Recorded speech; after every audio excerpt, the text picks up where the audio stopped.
అంటే ఇప్పుడు China కెనడాను మింగేస్తుందని Trump ఇటీవల ప్రకటించారు. అదేవిధంగా కెనడా తీరుపై కూడా ట్రంప్ ఆగ్రహం వ్యక్తం చేసినట్టు కూడా ఆయన మాట్లాడారు. కెనడాకు ట్రంప్ హెచ్చరికలు జారీ చేశారు. చైనా ఏడాదిలోపే మిమ్మల్ని నమిలి మింగేస్తోంది అన్నట్టు కూడా అమెరికా అధ్యక్షుడు ట్రంప్ కెనడాపై తీవ్ర ఆగ్రహం వ్యక్తం చేశారు. అంటే గ్రీన్లాండ్ గురించే ఇదంతా అనుకోవచ్చా?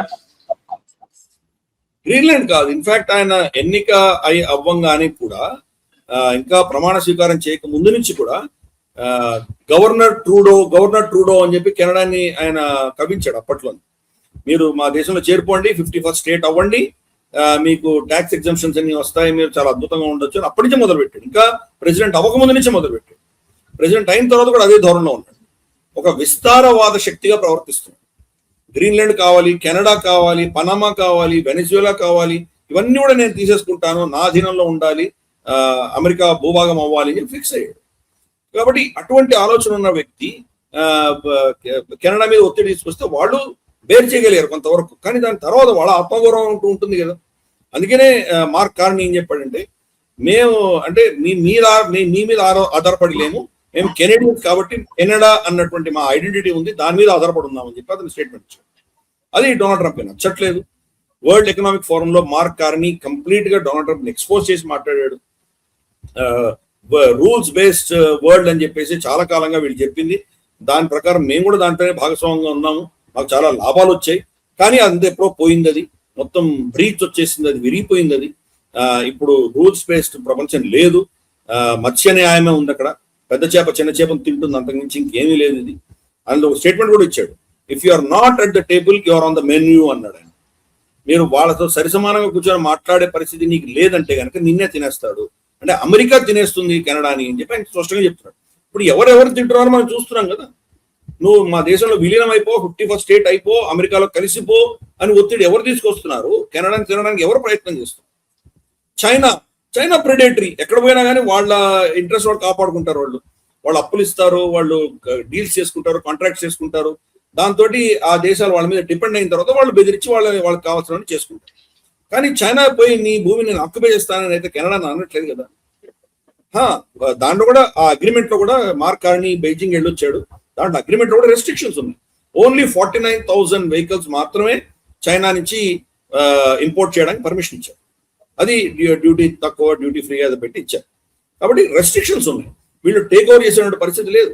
పైపెచ్చు ఈ రోజు అమెరికా కెనడా మధ్యలో 80% డిపెండెన్సీ. కెనడా ఎకానమీ అంతా 80% అమెరికా మీద ఆధారపడింది. అమెరికాతోటి వాళ్ళు ట్రేడ్ చేస్తున్నారు.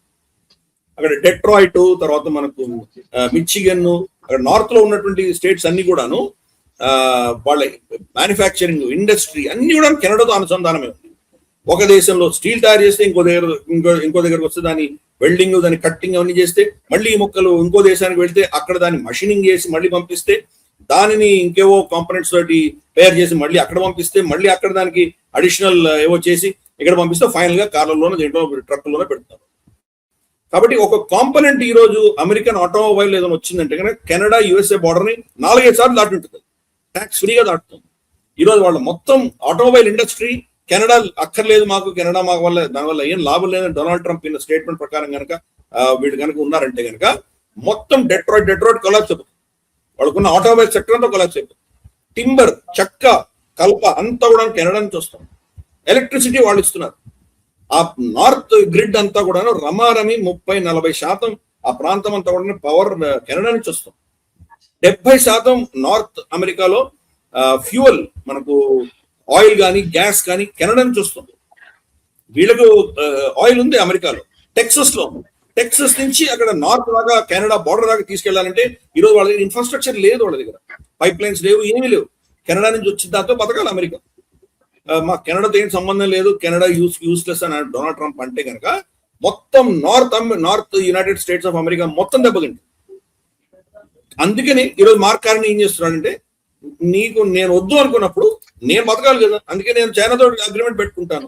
కాబట్టి చైనా వీళ్ళ దగ్గర ఆయిల్, తర్వాత మనం గ్యాస్ కొనడానికి సిద్ధపడ్డారు వాళ్ళు. సో అందుకని వాళ్ళు పైప్ లైన్స్ ఇవన్నీ కూడా కోస్ట్ దాకా వేసుకున్నారు. కోస్ట్ నుంచి చైనా అక్కడి నుంచి వచ్చి వాళ్ళ ట్యాంకర్లు వచ్చి పికప్ చేసుకొని వెళ్తారు. సో ప్రత్యామ్నాయం చూసుకోండి, ఏ దేశంలో ప్రత్యామ్నాయం చూసుకుంటుంది కదా. నేను వద్దు, నేను అక్కర్లేదు, నేను ఎందుకు పనికిరాను, నువ్వు ఉన్నా లేకపోయినా ఏం పర్వాలేదు, అసలు నువ్వు బతకడానికి కారణం నేను నీకు రక్షణ ఇచ్చాను కాబట్టి నువ్వు బతికావు, ఇలా బెదిరిస్తుంటే కదా వాళ్ళు ఆ దేశంలో కూడా ఆత్మగౌరవం ఉంటుంది కదా, వాళ్ళని రక్షించుకొని వాళ్ళ ఎకానమీ కాపాడుకోవడానికి ఏదో చేస్తారు. అదే జరుగుతుంది. మనల్ని కూడా అలాగే అన్నాడు. మనం ఏం చేస్తాం, మనం కూడా ప్రత్యామ్నాయం చూసుకున్నాం కదా. మనం కూడా మనకు సప్లై చైన్స్ మార్చుకున్నాము. టెక్స్టైల్స్ మనం అన్ని 50% టారిఫ్లు ఉంటే ఏమైపోతుంది, మన ఇండస్ట్రీ అంతా కుదేలేస్తుంది అనుకున్నాం మనం. ఈరోజు ఏమైంది, లేటెస్ట్ డేటాలో చూస్తే 7.9% మన టెక్స్టైల్ ఎక్స్పోర్ట్స్ పెరిగినాయి, తగ్గడం కాదు పెరిగినాయి. ఈవెన్ అమెరికా కూడా టెక్స్టైల్ ఎక్స్పోర్ట్స్ పెరిగినాయి. తర్వాత కీల్ ఇంటర్నేషనల్ అని చెప్పేసి జర్మనీ బేస్డ్ ఒక థింక్ ట్యాంక్ వాళ్ళు రిపోర్ట్ ఇష్యూ చేశారు. డొనాల్డ్ ట్రంప్ వచ్చినప్పటి నుంచి చూస్తే కనుక $4 ట్రిలియన్ వాళ్ళు ఇంపోర్ట్ చేసుకున్నవన్నీ కూడా, అంటే అమెరికా ఇంపోర్ట్ చేసుకున్న ప్రోడక్ట్స్ అన్ని కూడా వాటిని స్టడీ చేశారు. స్టడీ చేస్తే డొనాల్డ్ ట్రంప్ వేసిన టారిఫ్స్ అన్ని కూడాను ఒక 4% మాత్రమే ఆ దేశానికి ఎగుమతి చేసేటువంటి వాళ్ళు దాన్ని భరించారు. 96% 96% ఈ టారిఫ్లంతా కూడాను అమెరికా ప్రజలు భరించారు అని ఆ రిపోర్ట్ చెప్తుంది. కాబట్టి టారిఫ్ భారతదేశం మీద వేయట్లేదు, టారిఫ్ అమెరికన్స్ మీద వేస్తున్నాడు. టారిఫ్ చైనా మీదనో రష్యా మీదనో లేదా ఇతరత్ర దేశాల మీద వేయట్లేదు. నేను మీ మీద వేస్తున్నాను చెప్తున్నాడు, కానీ దాన్ని కట్టేది అమెరికన్ సిటిజన్సే కడుతున్నాడు. మనం అక్కడ మన చీరలు పంపిస్తున్నాం, 10,000 రూపాయల చీర అనుకుందాం, పట్టు చీర మనం 10,000గా పంపిస్తున్నాం. దాని మీద 50% టారిఫ్ అంటే 15,000కి వాళ్ళు కొనుక్కుంటున్నారు. మనమేం తగ్గించలేదే, మన 10,000 ఎక్స్పోర్ట్ చేస్తున్నాం. కాబట్టి ఇది నిజంగా ఎకానమీ తెలుసనాలా తెలియదనాలా నాకు తెలియదు, కానీ డొనాల్డ్ ట్రంప్ చేస్తున్నంత కూడా వాళ్ళ ప్రజలే సఫర్ అవుతారు. అందుకని కెనడా వాళ్ళ ఇంట్రెస్ట్ కోసం వాళ్ళు ప్రయత్నం చేస్తున్నారు. వాళ్ళు ఇది ఇంత తొందరగా స్ప్లిట్ అప్ అవ్వలేనటువంటి పరిస్థితి. 80-90 ఏళ్ళుగా రెండు జాయిన్ అయిపోయి ఉన్నాయి. ఒకరి ఎకానమీ ఇంకొకరి ఎకానమీ రెండు ఇన్వాల్వ్ అయిపోయి ఉన్నాయి. ఇప్పుడు కనుక టారిఫ్లు ఇవ్వడం మొదలు పెట్టాడంటే వాళ్ళ మొత్తం ఆటోమొబైల్ ఇండస్ట్రీ అలాగే కుప్పగలిపోతుంది. ఇప్పటికే అమెరికా ప్రభుత్వ సపోర్ట్ తోటే అవి బతుకుతుంది. పెట్రో గజ్లర్స్ అంటారు వాళ్ళ, జనరల్ మోటార్స్ కానీ, ఫోర్డ్ కానీ, క్రైస్లర్ కానీ, ఇటువంటి వాళ్ళ కార్ కంపెనీలన్నీ కూడా ఎప్పుడో పాత టెక్నాలజీ పెట్టుకొని నడుస్తున్నారు. ఒక కిలోమీటర్లో వెళ్ళాలంటే 1 లీటర్ తాగేస్తుంది. అంత ఫ్యూయల్ ఇన్ఎఫిషియెంట్ గా పనిచేస్తుంది. చైనా ఎక్కడికి వెళ్ళిపోయింది, ఈవీ వెహికల్స్ ఎక్కడి తీసుకొచ్చింది, అద్భుతమైన వెహికల్స్ తీసుకొస్తాం. సరే ఆ టెక్నాలజీ పనిచేస్తున్నది పక్కన పెడదాం.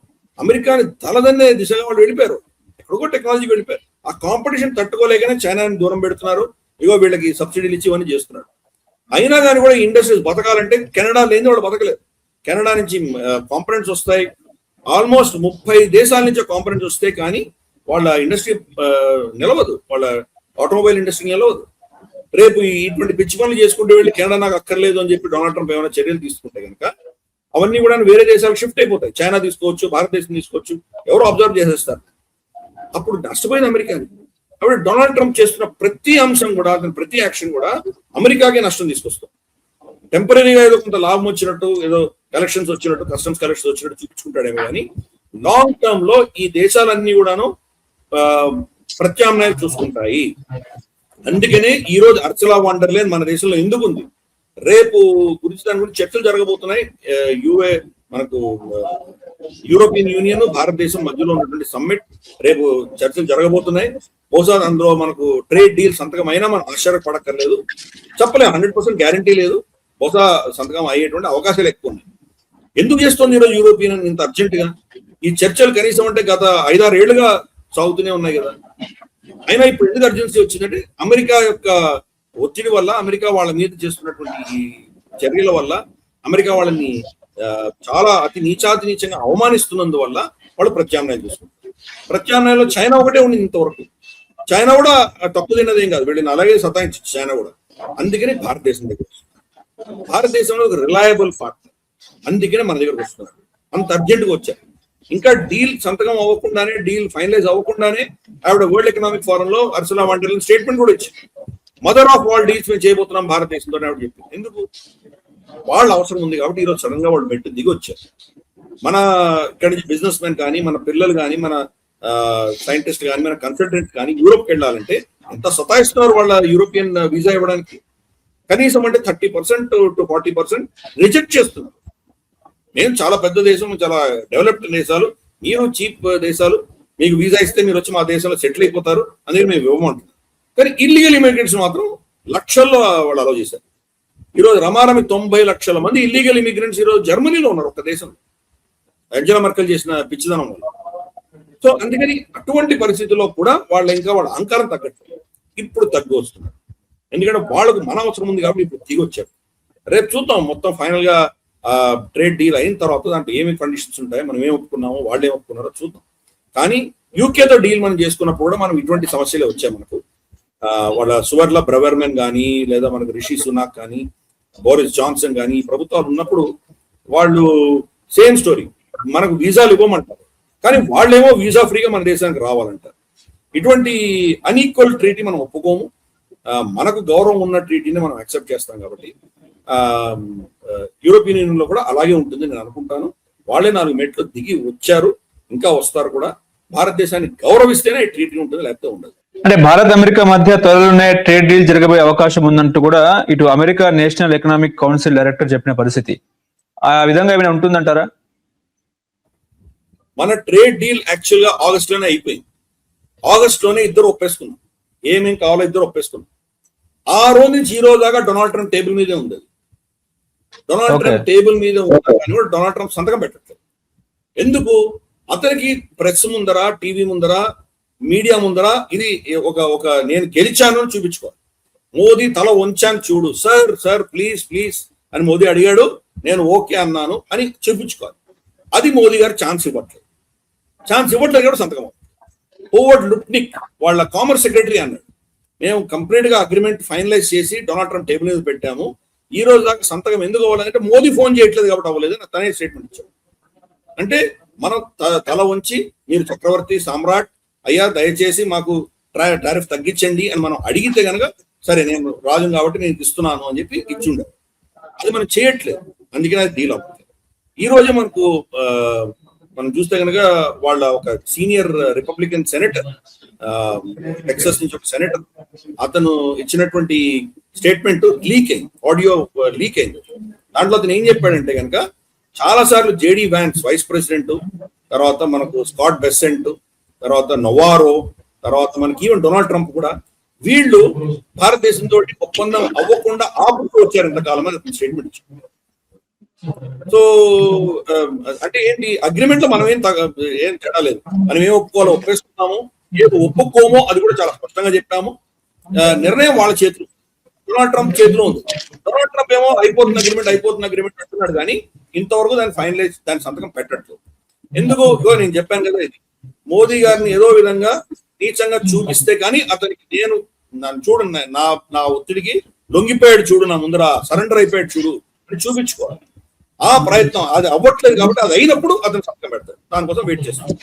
ఇంతప్పుడు మనం ఏం చేసాము, క్వైట్ గా వాళ్ళ పప్పులు ఏవైతే మనం వాళ్ళు కొంటున్నామో, పప్పు ధాన్యాలు, కందిపప్పు, పెసరపప్పు, మినపప్పు ఇటువంటివి కొంటున్నామో దాని మీద 30% టారిఫ్ వేసాం. 30% టారిఫ్ వేసాం వాళ్ళకి. సో ఈ ఒత్తిడి తీసుకొస్తున్నాం మనం వాళ్ళ మీద కూడా క్వైట్ గా ఒత్తిడి తీసుకొస్తాం. వాళ్ళ రైతులందరూ వెళ్ళి గొడవ పెట్టుకుంటున్నారు డొనాల్డ్ ట్రంప్ తోటి, ఏదో విధంగా భారతదేశంతో మాట్లాడి టారిఫ్లు తగ్గించమని అడుగుతారు. మనం 30% వేసాం. ఏ మొహం పెట్టుకొని మనలో వచ్చి అడగలడు? తను మన మీద 50% వేసాడు కదా. అందుకనే క్వైట్ గా ఈరోజు చూస్తే కనుక వాళ్ళ స్కాట్ బెసెంట్ ఇచ్చిన స్టేట్మెంట్ మనం చూసామంటే, భారతదేశం రష్యా నుంచి కొనుగోలు తగ్గించేసింది కాబట్టి 25% అడిషనల్ టారిఫ్ తీసేటువంటి ఆలోచన మేము చేస్తున్నాము అని చెప్పి ఒక స్టేట్మెంట్ ఇష్యూ చేశారు. స్టోరీ చూస్తే రిలయన్స్ ఇండస్ట్రీస్ కొనట్లేదు. 2 మేజర్ కంపెనీలు రష్యా కంపెనీస్ మీద ఏవైతే అమెరికా శాంక్షన్ చేసిందో ఆ కంపెనీ నుంచి రిలయన్స్ కొనట్లేదు. కానీ మన పబ్లిక్ సెక్టర్ కంపెనీలు ఏవైతే Hindustan petroleum, Indian oil corporation, ఇవన్నీ కొంటున్నాయి. $7 అడిషనల్ డిస్కౌంట్ వస్తుంది రష్యా నుంచి. సో వాడు కొంటున్నారు. మన కొనుగోలు మనం తగ్గించలేదు. నవంబర్ డిసెంబర్ లో జనరల్ గా మనకు ప్రతి సంవత్సరం, ఈ సంవత్సరమే కాదు, కొంత మనం ఇంపోర్ట్ తగ్గిస్తాం. ఎందుకంటే ఆ సమయంలో మన ప్రాసెసింగ్ ప్లాంట్స్ ఏవైతే ఉంటాయో, పెట్రోలియం, క్రూడ్ పెట్రోల్ నుంచి పెట్రోల్, డీజిల్ చేసేటువంటి ఫ్యాక్టరీలు ఏవైతే ఉంటాయో దాని రిపేర్స్ జరుగుతాయి, దాని ఓవరాలింగ్ జరుగుతుంది. అందుకని కొంత ఇంటెక్ తక్కువ ఉంటుంది. మళ్ళీ ఫిబ్రవరి నుంచి మళ్ళీ పుంజుకుంటాయి. సో మనం రష్యా నుంచి కొనడం ఏం తగ్గలేదు, కానీ తగ్గించింది భారతదేశం అని చెప్పి ఆ సాకుతోటి వాళ్ళు 25% తగ్గించే ప్రయత్నం చేస్తున్నారు. ఎందుకంటే వాళ్ళ అవసరాలు ఇప్పుడు ఉన్నాయి. వాళ్ళు భారతదేశాన్ని 6 నెలలైనా ఉంచలేకపోయారు. ఏదో విధంగా మనం లొంగిపోతామని అనుకున్నారు. హూవర్డ్ లుట్నిక్ ఆగస్ట్ లో ఇచ్చిన స్టేట్మెంట్ ఏంటంటే, నెల లోపల అంటే 4 నుంచి 5 వారాల లోపు వీళ్ళు దాసోమంటారు చూడు, సెప్టెంబర్ కంతా వీళ్ళు వచ్చి మా కాళ్ళ మీద పడి టారిఫ్ తగ్గించండి అని మమ్మల్ని అడుగుతారు చూడండి అని. సెప్టెంబర్ కాదు ఇప్పుడు ఫిబ్రవరి వచ్చింది, మనమేం తగ్గల. పైపెచ్చు ఆల్టర్నేట్స్ చూసుకున్నాం. ఇప్పుడు షింప్స్, మనం షింప్స్ దెబ్బతిన్నాయి 50% టారిఫ్ వల్ల. షింప్స్ మనం హ్యాపీగా అమ్ముకుంటున్నాం, మీరు చైనాకి అమ్ముతున్నాం, జపాన్కి అమ్ముతున్నాం, చాలా వాటికి ట్రాన్స్ఫర్ చేసేసుకున్నాం. టెక్స్టైల్ ఇండస్ట్రీ మనకి ఇంపాక్ట్ లేదు, సో మెషినింగ్ టూల్స్ మనకి ఇంపాక్ట్ లేదు. పైపెచ్చు మెడిసిన్స్ కానీ లేదా ఇటువంటి కొన్ని క్రిటికల్ కాంపోనెంట్స్ భారతదేశానికి, ఎలక్ట్రానిక్ కాంపోనెంట్స్ కానీ, పెట్రోల్ డీజిల్ కూడా, క్రూడ్ ఆయిల్ వాళ్ళు అమెరికా దగ్గర నుంచి కొంటున్నాము లేదా రష్యా నుంచి కొంటున్నాము, ప్రాసెస్ చేసి ఫైనల్ పెట్రోల్ డీజిల్ మళ్ళీ అమెరికాకి అమ్ముతున్నాం, అమెరికాకో లేకపోతే యూరోప్ అమ్ముతున్నాం. సో కాబట్టి వాటిని ఎగ్జామ్ చేశాడు. ఇప్పుడు దాని మీద మనం కస్టమ్స్ డ్యూటీ వేస్తే, మెడిసిన్స్ మీద వేస్తే 40% ఈరోజు అమెరికాలో ఉన్నటువంటి 40% డ్రగ్స్ అన్ని కూడా భారతదేశం నుంచి వెళ్ళినటువంటి కాంపోనెంట్స్ తోనే తయారవుతాయి. మనం దాని ప్రైసెస్ పెంచుతాం, 40% ఇస్తే ఏమవుతుంది వాళ్ళ పరిస్థితి. మనం ఇంకా అక్కడి దాకా వెళ్ళలేదు కాబట్టి మనం ఇంకా హుందాగానే ప్రవర్తిస్తున్నాం. బట్ మన దగ్గర కూడా లీవర్స్ ఉన్నాయి కాబట్టి వాళ్ళ మొత్తం మన మీద పెట్టిన ప్రెషర్స్ అన్ని ఫ్లాప్ అయినాయి, ఈ విషయం అర్థం చేసుకోవాలి. కాబట్టి ఇప్పుడు మనం వాళ్ళు కనుక ట్రంప్ కనుక డీల్ భారతదేశంతో కుదుర్చుకోవాలి అని అనుకుంటే తను నిర్ణయించుకోవాలి కానీ భారతదేశం దాంట్లో ఎటువంటి జోక్యం చేసుకోదు. మోదీ గారు సరెండర్ అయ్యేటువంటి పరిస్థితి లేదు. వాళ్ళకి ఎలా దీనికి బయటపడాలో అర్థం కాక సతమతం అవుతున్నారు వాళ్ళు. ఇంతలో యూరోపియన్ యూనియన్ వచ్చి మనతో డీల్ చేసుకొని వెళ్ళిపోతాం. ఆల్రెడీ మనం యూకేతో చేసుకున్నాం, న్యూజిలాండ్ తో చేసుకున్నాం, ఇంకా చాలా దేశాలతో చేసుకున్నాం. కాబట్టి అమెరికా వస్తే ఎంత, రాకపోతే ఎంత, ఆల్టర్నేట్స్ చూసుకుంటున్నాం.